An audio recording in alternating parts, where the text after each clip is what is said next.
Maintenant, 7 heures ce matin, je suis la nouvelle princesse de Galles. Ah, je suis content, je suis énervé, je pleure, je ris, je me gratte, j'arrête pas de faire des petits pipis depuis un matin. C'est vrai, j'arrive au bureau ce matin, puis, le téléphone sonne, puis, là, je croise Stéphane Rousseau dans le corridor, ah non, j'ai pas fait c'est lui qui a fait je pense qu'il y a un petit problème de vessie, à mon avis. Non, mais j'ai un aveu à vous faire, vous savez, c'est très dur hein, d'être une princesse comme. Oh mon Dieu, c'est l'heure, il faut que j'envoie la main. Ça, ils le disent pas, mais quand t'es princesse, t'es obligé d'envoyer la main selon un horaire régulier pour que le monde puisse venir te voir leur envoyer la main. C'est bien fait, hein? Puis il faut aussi que je me fasse prendre en photo avec un malade une fois par jour. Alors aujourd'hui, bon, j'ai fait 2 tantiposes avec une gastro. Je sais pas si on peut la voir, elle est là. Et demain, j'ai rendez-vous avec un groupe de Zona et d'Eczémeux à Greenfield Park. Mais je suis très excité. C'est quoi? Bon, ça y est, ça va repart. OK, est-ce que tout le monde a eu son tata? Correct. Alors, ne manquez pas demain, alors que j'hérite de la prostate de Gregory Peck.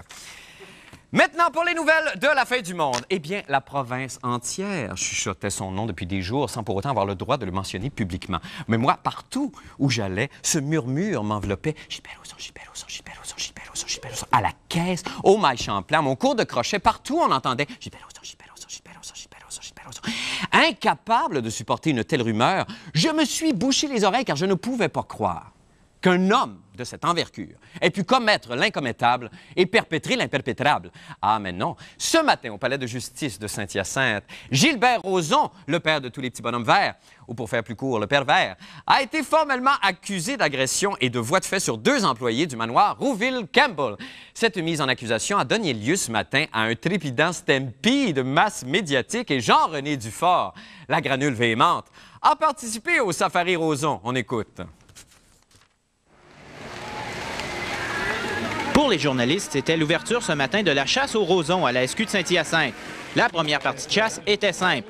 Pendant que le gibier Gilbert est à l'intérieur du poste pour y être accusé, nous l'attendions à la sortie de la tanière pour filmer sa course de la porte à l'auto. Mais attention, c'est plate en maudit.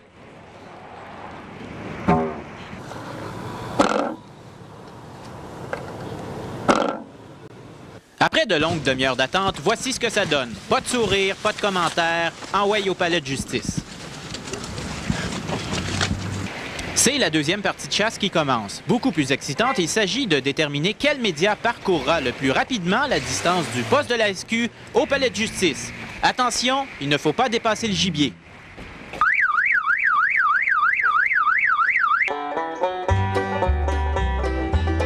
Bing bang rentre dedans, tant pis pour l'imprudent. Rapidement, nous dépassons le grand journal et voici Global qui offre de la résistance, mais la fin du monde est trop forte. Nous arrivons enfin à Gilbert, mais la Ferrari rouge de TVA ne veut rien savoir et bloque le chemin.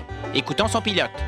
Mais là, on a vu qu'il y avait des concurrents là, qui essayaient de passer. J'essayais de te dépasser. Ah, pour ça, t'en prends le plus large possible sur la route. Tu te places comme entre les 2 voies. Comme ça, tu peux pas passer à gauche ni à droite. T'es obligé de rester en arrière. Entendre ici raser de se tuer pour 10 secondes de vidéo. Pour une déclaration, ne restait plus qu'à attendre patiemment sur le perron du palais de justice la libération de Gilbert. Je réitère que je suis innocent, que j'ai rien à me reprocher. Et puis, à ce que je sache, au Québec, on est innocent tant qu'on n'est pas coupable. Alors, on verra au procès. Au revoir, merci. Tout ça pour ça. Ici Jean-René Dufort, à Saint-Hyacinthe. Quelle chasse et quel métier absolument enivrant. Pour des commentaires pertinents, mais néanmoins plus souvent qu'autrement inintelligibles, on rejoint immédiatement le toujours Claude Poirier. Bonsoir, Claude. Salut, Marc. Comment allez-vous, vous? Très bien, merci. Toi, juste une correction au départ. Je voudrais dire que les personnes qui ont porté plainte contre M. Gilbert Rozon ne sont pas des employés du manoir Campbell. Ce sont des personnes qui travaillaient à cet endroit-là, mais pour une autre organisation. Ah, bon. Entre autres, une ce soir-là. OK, d'accord. Comment ça se fait, M. Poirier, que c'est toujours sur vous que tombent les cas là, des membres de l'Union des artistes? C'est toujours vous qui êtes saisi en premier de ça.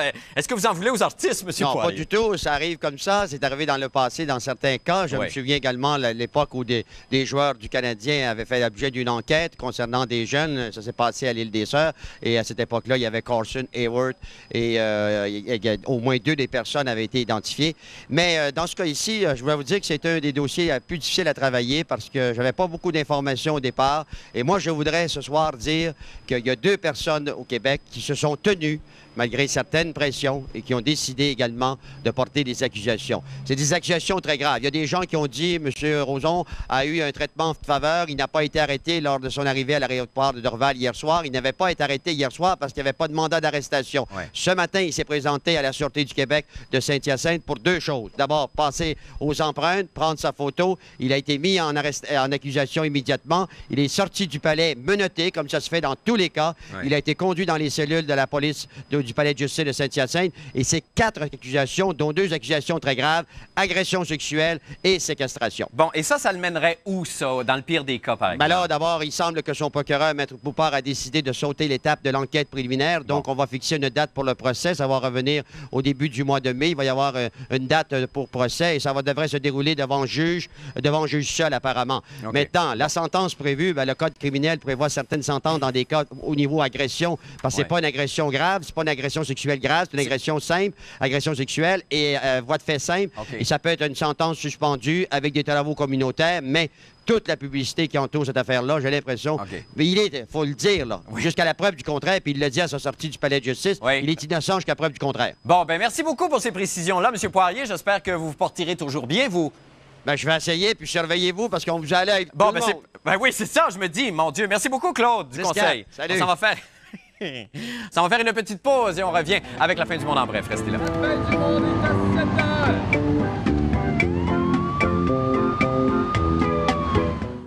Vous rêvez de longer les Champs-Élysées avec Maurice Chevalier, porter un béret avec Nandandel ou même voir Edith Piaf à l'Olympia, alors participez à la Galante Chanceuse. Le tout nouveau concours de la fin du monde est à 7 heures.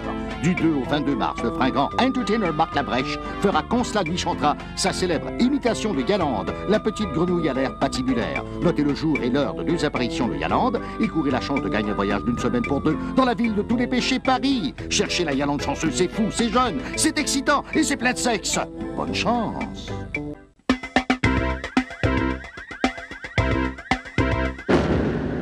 La fin du monde en bref, maintenant. Comment mon peuple assoiffé de petites molles et de grosses tablettes a-t-il pu vivre sans elles? Comment ma civilisation a-t-elle pu traverser les siècles de tourmente sans cette précieuse compagne sous le bras? Eh bien, depuis le temps qu'on l'attendait, elle est enfin parmi nous. L'indispensable, l'essentielle caisse de 28 bières. En effet, la brasserie Molson offre maintenant la O'Keeffe et la Laurentide en version caisse de 28 petites bouteilles. Le vice-président marketing de la compagnie de la bière de chez nous a tenu à nous expliquer pourquoi. C'est pas ça aille plus vite pour faire l'éclature en bouchon.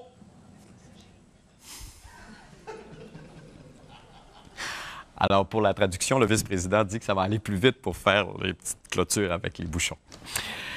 Eh bien, grande nouvelle ce matin dans les quotidiens alors qu'on apprenait que l'homosexualité féminine serait nichée dans l'oreille. En fait, plus précisément dans un organe de l'oreille qu'on appelle la cochlée, qui serait, semble-t-il, masculinisée par imprégnation hormonale avant la naissance. Alors, tout à l'heure, je me suis effectivement palpé la cochlée et, surprise, je ne sais pas si la caméra peut s'approcher, s'il vous plaît, et là, écoutez bien, écoutez. Se plie, hein? Ah, comme je suis coquin, j'exige mon piment. Mais cela m'amène toutefois à vous parler d'une industrie en plein essor, le tourisme gay. Et là, les experts en voyage s'entendent pour dire que les gays voyagent plus, dépensent en moyenne jusqu'à 2 fois plus d'argent en voyage que n'importe qui d'autre. Déjà au Québec, il existe 15 agences de voyage et un grossiste qui se spécialise dans les destinations réservées aux homosexuels. Patrick Masbourian, le nouvel étalon du village, a fait le tour de la question.